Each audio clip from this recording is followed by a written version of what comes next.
दोस्तों daily current affair में आज देखते हैं। पहला टॉपिक है one nation one ration card योजना। ये क्यों न्यूज में है, क्या है, पूरा डिटेल देखते हैं। इसको जो है आप यूपीएससी के पेपर 3 के जो है सार्वजनिक वितरण प्रणाली के उद्देश्य कार्य प्रणाली सीमाएं वाली यूनिट से आप जो है इसको कोरिलेट कर लीजिएगा। यह न्यूज में इसलिए है कि अभी जो है सुप्रीम कोर्ट ने सभी राज्यों को और केंद्र शासित राज्यों को यह आदेश दिया है कि वे जो है one nation one ration card योजना को लागू करें। यह न्यूज में है दोस्तों। अब देख लेते हैं कि ये one nation one ration card योजना क्या है। इसको जो है 2013 के राष्ट्रीय खाद्य सुरक्षा अधिनियम के तहत इसको लाया गया था और इस उद्देश्य से लाया गया था कि जो प्रवासी श्रमिक हैं और उनके परिवार हैं उनको जो है पूरे देश भर में कहीं पर भी अगर वो जाते हैं तो उनको रियायत मूल्य पे जो है आसानी से जो है राशन मिल सके, इस उम्मीद से किया गया था। यह योजना one nation one ration card जो है 2019 में अगस्त में प्रारंभ की गई थी। इसमें जो व्यवस्था होती है वह एक तकनीक पर आधारित व्यवस्था है, जिसमें उस व्यवस्था में जो है प्लेटफॉर्म में राशन कार्ड, लाभार्थी का राशन कार्ड, आधार संख्या, इलेक्ट्रॉनिक पॉइंट्स ऑफ सेल जिसको पीओएस भी बोलते हैं का विवरण होता है, जिससे वो कहीं पर भी जाते हैं देश भर में तो आसानी से जो है उनको उनके सारे मतलब इंफॉर्मेशन को कलेक्ट करके किया जाता, मतलब कि आसानी से उनकी पहचान करके दे दी जाती है। यह एक ऐसी व्यवस्था है जो बायोमेट्रिक प्रमाणीकरण के माध्यम से किया जाता है, लाभार्थी की पहचान की जाती है। इसमें दो पोर्टल काम करते हैं। एक तो पोर्टल है सार्वजनिक वितरण प्रणाली का एकीकृत प्रबंधन भी है, जिसको IMPS भी बोलते हैं, integrated management of public distribution system बोलते हैं। यह एक पोर्टल और दूसरा अन्य वितरण नाम का पोर्टल है। ये दोनों पोर्टल मिलकर के सभी आंकड़े इकट्ठा करते हैं, जिसके आधार पर जो है किसी प्रवासी को राशन आसानी दिया जा सकता है। अभी तक यह योजना जो है 32 राज्य और केंद्र शासित प्रदेश दोनों को मिलाकर के 32 में लागू किया जा चुका है, जिनमें से जो है 4 ऐसे हैं जिनमें यह लागू नहीं किया गया और 4 जो राज्य हैं वो है असम, छत्तीसगढ़, दिल्ली और पश्चिम बंगाल हैं, जहाँ पे अभी इस योजना नहीं लागू किया गया है। इसका कार्यान्वयन किस आधार पर किया जाता है, उसमें कार्यान्वयन सबसे पहली बात तो ये देखिए, पिछले साल जब महामारी कोविड की आई थी उस समय केंद्र सरकार ने यह निर्णय दिया था, आदेश दिया था कि अगर कोई भी राज्य अतिरिक्त ऋण लेना चाहता है तो उसको जो है एक पूर्व शर्त थी कि उसको अपने राज्य में one nation one ration card योजना को लागू करना है, इस आधार पर भी दिया जाता है। और दूसरी बात कि इसके तहत राष्ट्रीय खाद्य सुरक्षा अधिनियम के तहत जो है मध्याह्न भोजन की भी बात की गई है। एक बाल विकास सेवा योजना के माध्यम से भी राशन देने की बात की गई है और सार्वजनिक वितरण प्रणाली जैसे कार्यक्रम शामिल किए हैं। इस अधिनियम में जो है मातृत्व संबंधी अधिकार को भी मान्यता दी गई है। इसके माध्यम से भी पोषण को पूरा किया जाता है, पोषण आवश्यकताओं को। अगला टॉपिक है दोस्तों श्रीलंका का भारत के साथ मुद्रा विनिमय समझौता। क्या है, क्यों न्यूज में है? न्यूज में इसलिए है कि श्रीलंका जो है कई वर्ष अपने वर्षों के ऋण चुनौती दायित्व को पूरा करने और मौजूदा जो आर्थिक संकट है आया उस पे उसको काबू करने के लिए बिल्कुल जो है भारत के साथ जो उसका मुद्रा विनिमय समझौता हुआ उसी पर आश्रित हो गया। तो अब देख लेते हैं ये मुद्रा विनिमय समझौता क्या होता है। मुद्रा विनिमय समझौता जो होता है वह किसी दो या दो से अधिक राज्यों के देशों के बीच जो है अपनी स्थानीय मुद्राओं में व्यापार करने की एक व्यवस्था होती है दोस्तों।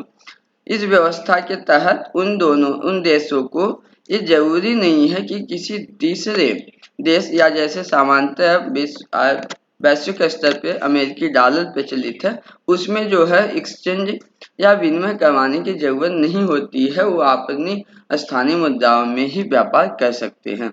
इस मुद्रा विनिमय समझौता में पूर्व निर्धारित दर भी निश्चित कर दी जाती है, उसी आधार पर जो आयात और निर्यात का भुगतान किया जाता है। ये समझौता द्विपक्षीय या तो बहुपक्षीय भी हो सकता है। हाल के कुछ वर्षों में श्रीलंका जो है वहां पर विदेशी मुद्रा का संकट आया हुआ है, इसलिए वह जो इस व्यवस्था जो है भारत के साथ मुद्रा विनिमय समझौता किया है, यह सार्क की सुविधा के अनुसार किया है। देख लेते हैं सार्क के लिए क्या व्यवस्था की गई है। वास्तव में 2012 में जो है सार्क देशों के साथ एक व्यवस्था की गई थी कि अगर सार्क देशों में कभी भी किसी देश के बीच मुद्रा विनिमय की समस्या आती है, तो ये देश जो है आज सार्क मुद्रा समझौता के माध्यम से, सार्क मुद्रा स्वैप समझौते के माध्यम से जो है इस समस्या से निजात पा सकेंगे, लड़ने में सक्षम होंगे। इस व्यवस्था में देखते हैं कि आरबीआई का क्या है व्यवस्था। इसमें आरबीआई का ये व्यवस्था है कि ये आरबीआई जो है एक कोष, समग्र कोष के भीतर स्वैप व्यवस्था जारी रखेगा। उसके लिए 2 बिलियन अमेरिकी डॉलर का एक कोष रखेगा आरबीआई। इस समझौते के तहत, जो सार्क का समझौता, स्वैप समझौता, उसके तहत यह समझौता या तो अमेरिकी डॉलर में, यूरो में या भारतीय रुपए में किया जा सकता है। अगर कोई ये देश भारतीय रुपए में अगर करते हैं स्वैप आहरण, तो इसमें जो है कुछ रियायतें भी प्रदान की जाती हैं। अगला जो टॉपिक है वो भारत नेट परियोजना है। ये इसको जो है आप यूपीएससी के सरकारी नीति सेकंड पेपर के सरकारी नीति और विभिन्न क्षेत्रों में विकास के लिए हस्तक्षेप, उनके अवकल्पना कार्यान्वयन के विषय वाले टॉपिक से जो है आप कोरिलेट कर सकते हैं इसको। यह न्यूज में क्यों है? अभी हाल ही में केंद्रीय मंत्रिमंडल ने जो है 16 राज्यों में सार्वजनिक निजी भागीदारी मतलब पीपीपी के माध्यम से भारत नेट की संशोधित कार्यान्वयन रणनीति को मंजूरी प्रदान कर दी है। इसमें कार्यान्वयन रणनीति में क्या क्या प्रमुख प्रावधान किया गया है?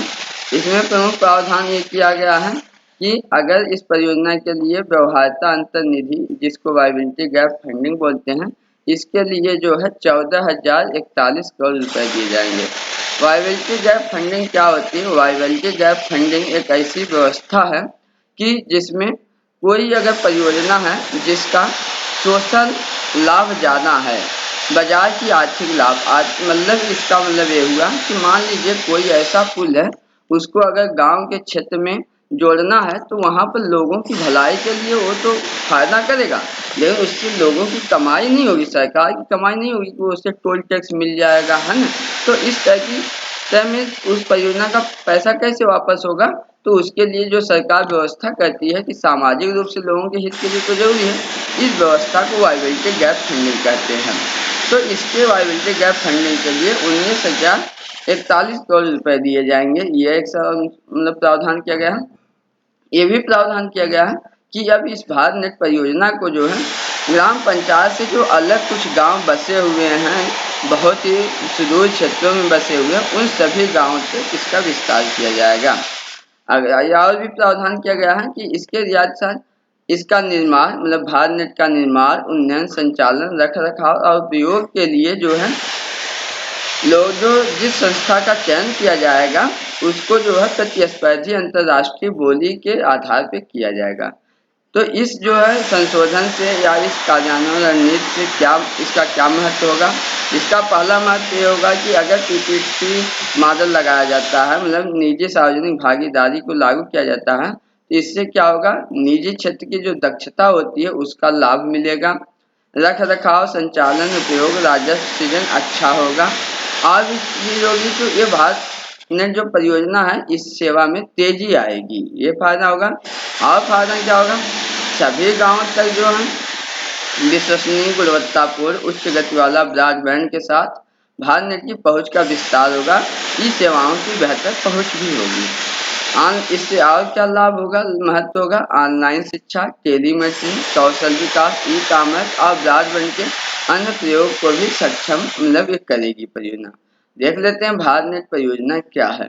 भारत नेट परियोजना को 2011 में नेशनल ऑप्टिकल फाइबर नेटवर्क के माध्यम के नाम से शुरू किया गया था, जिसका 2015 में नाम बदल करके भारत नेट कर दिया गया। इसका उद्देश्य क्या है? इसका उद्देश्य है कि 5 लाख जो अपने देश के ग्राम पंचायत हैं उनको इंटरनेट की कनेक्टिविटी प्रदान करना। लक्ष्य क्या है इस परियोजना का? लक्ष्य ये है कि ग्रामीण भारत में ई गवर्नेंस, ई स्वास्थ्य, ई शिक्षा, ई बैंकिंग, इंटरनेट और अन्य सेवाओं के वितरण को सुगम बनाना इनका लक्ष्य है। और यह जो है भारत ब्रॉडबैंड नेटवर्क लिमिटेड द्वारा एक कार्यान्वित एक प्रमुख मिशन है। परियोजना के तहत व्यापक क्या क्या परिकल्पना की गई है? इसके तहत परिकल्पना ये है कि उच्च सुलभ उच्च मापनीय नेटवर्क और संरचना स्थापित करना और सभी घरों के लिए 2 Mbps से लेकर के 20 Mbps की कनेक्टिविटी प्रदान करना और जो भी स्थानीय या ग्रामीण संस्थाएं हैं उनकी मांग क्षमता के अनुसार सस्ती ब्रॉडबैंड कनेक्टिविटी प्रदान करना और डिजिटल इंडिया के विजन को साकार करना, यह इस परियोजना का मुख्य उद्देश्य है। इसका कार्यान्वयन कैसे किया जाएगा? इस कार्यान्वयन का परियोजना केंद्र राज्य सहयोग के आधार पर किया जाएगा और इसके जो फंड के लिए यूनिवर्सल सर्विस एप्लीकेशन फंड के माध्यम से इसका वित्त पोषण किया जाएगा। अगला टॉपिक है दोस्तों, घरेलू हिंसा के मामलों से निपटने के लिए संरक्षण अधिकारी। जैसा कि आपको मालूम होगा कि 2005 में घरेलू हिंसा से निपटने के लिए एक अधिनियम लाया गया जिसको डोमेस्टिक वायलेंस एक्ट भी बोलते हैं। उस एक्ट के तहत यह प्रावधान किया गया था कि राज्य सरकारें प्रत्येक मजिस्ट्रेट क्षेत्र में जो है एक संरक्षण अधिकारी की नियुक्ति करेंगे। ये संरक्षण अधिकारी क्या करेंगे? यह महिलाओं को जो है होने वाली किसी भी प्रकार की समस्या के समाधान में मदद करेंगे, एक समन्वय के रूप में काम करेंगे जिससे पीड़ित महिला और अदालत के बीच एक समन्वय का काम कर सकें, जिससे जो है महिलाओं के खिलाफ जो वायलेंस होता है उससे निपटने में मदद मिल सके। अभी न्यूज में क्यों है? न्यूज में इसलिए है कि राष्ट्रीय महिला आयोग ने जो है लाल बहादुर शास्त्री राष्ट्रीय प्रशासनिक अकादमी, जिसको लवासना बोलते हैं, जिसके लिए आप लोगों का सपना भी होगा, वहां पर ही प्रशिक्षण कार्यक्रम शुरू करने संबंधी एक क्या किया है, समझौता किया है कि इसके माध्यम से अधिकारियों का प्रशिक्षण किया जाएगा, जिससे ये अधिकारी जो है बेहतर सेवा दे सके।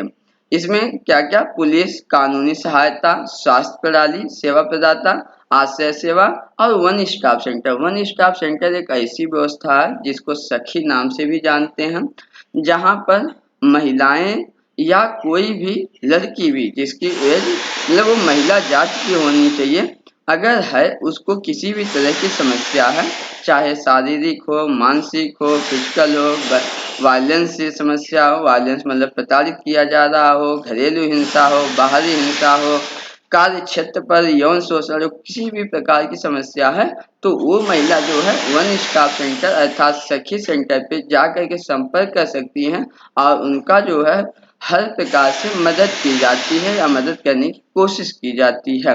तो ये वन स्टॉप सेंटर है। संरक्षण अधिकारी के बारे में जान लेते हैं। संरक्षण अधिकारी की व्यवस्था घरेलू हिंसा अधिनियम डोमेस्टिक वायलेंस एक्ट 2005 के तहत की गई है। ये है पीड़ित महिला और अदालत के मध्य एक समन्वय के रूप में कार्य करते हैं। इनका जो महत्वपूर्ण काम है वो है जरूरी सहायता प्रदान करना, उसमें महिला के शिकायत दर्ज कराने के लिए, मजिस्ट्रेट के सामने आवेदन करने के लिए चिकित्सकीय सहायता, कानूनी सहायता, परामर्श, सुरक्षित आश्रय, इस प्रकार की विभिन्न सेवाओं को प्रदान करने में एक सहायता करते हैं। घरेलू अधिनियम 2005 के कुछ प्रावधान देख लेते हैं क्या है। इसमें जो है पहला प्रावधान है कि प्रत्येक राज्य जो है प्रत्येक न्यायिक मजिस्ट्रेट के क्षेत्राधिकार में कम से कम एक संरक्षण अधिकारी की नियुक्ति करेगा। ये संरक्षण अधिकारी जो है या तो सरकारी हो सकता है या गैर सरकारी संगठन का अधिकारी हो सकता है, जिसे नियुक्त किया जा सकता है बशर्ते कि वो जो है उसे न्यूनतम 3 साल कार्य करने का अनुभव हो। सामान्यतः जो है संरक्षण अधिकारी के रूप में महिलाओं की नियुक्ति की जाने की वरीयता देने की बात कही गई थी। तो देख लेते हैं आखिर में क्यों नहीं, क्या चुनौतियां आ रही हैं इसके सामने। चुनौतियां ये हैं कि आज 16 साल इस अधिनियम को लागू हो जाने के बावजूद भी अभी जो है पूरे देश में समान रूप से यह अधिनियम लागू नहीं किया गया है। अभी जो है अधिकारियों की कई राज्यों में अभी अधिकारियों की नियुक्ति ही नहीं की गई है।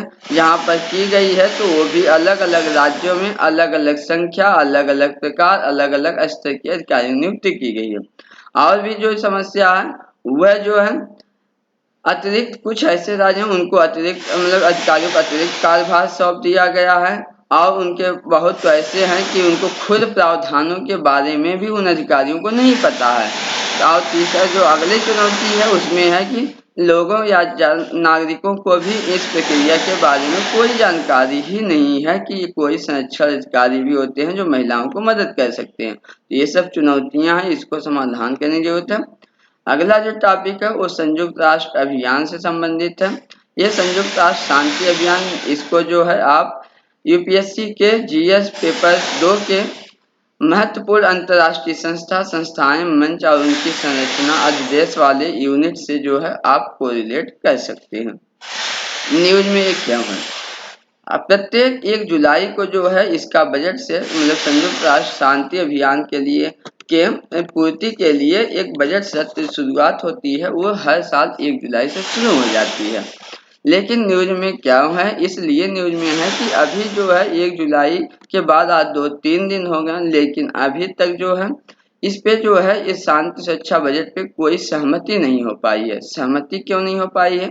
इसलिए कि चीन सहित कुछ अफ्रीकी देश हैं वह अंतिम समय में जब इसमें निर्णय होने वाला था शांति सुरक्षा बजट पे, तो कुछ ऐसे अनुरोध इसको लेकर के मांग करने लगे जिसके ऊपर जो है आम सहमति नहीं बन पा रही है। ये रहा दोस्तों न्यूज।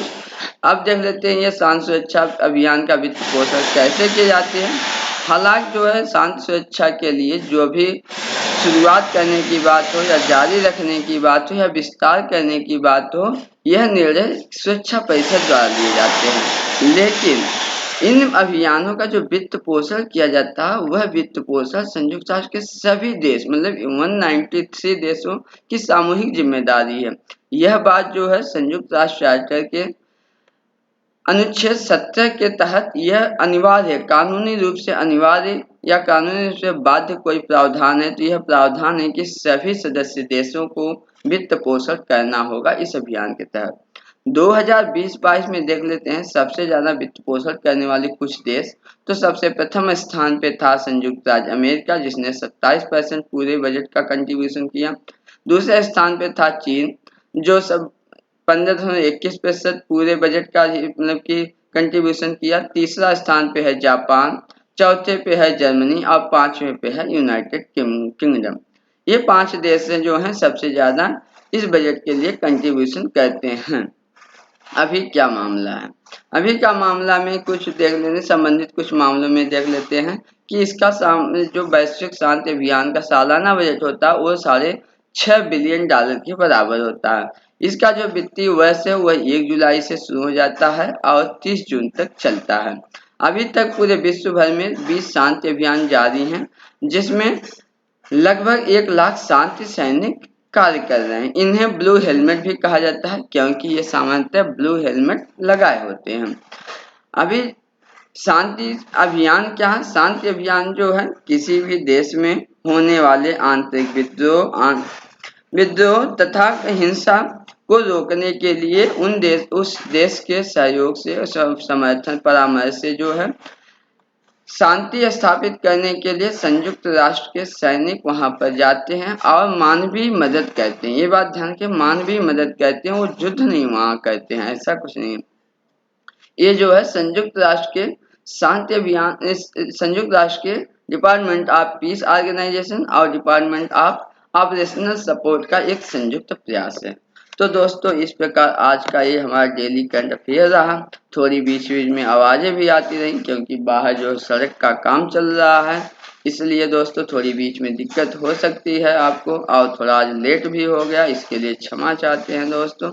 आप कर्मयोगी सिविल सर्विसेज के यूट्यूब चैनल को सब्सक्राइब कर दीजिएगा, लाइक कर दीजिएगा, दोस्तों को भी शेयर करिएगा। आपके लिए आप बहुत सारे से कोर्स हम लाने वाले हैं आज जिसमें IAS PCS दोनों को फोकस करके करंट अफेयर, जनरल स्टडी और सब्जेक्ट वाइज पढ़ाई भी करेंगे। अभी थोड़ा सा हम काम बिजी हैं अपने जेएनयू के रिसर्च में, वहाँ पे सारे प्रोजेक्ट या ट्यूटोरियल सबमिट करने में दोस्तों। तो फिलहाल धन्यवाद दोस्तों।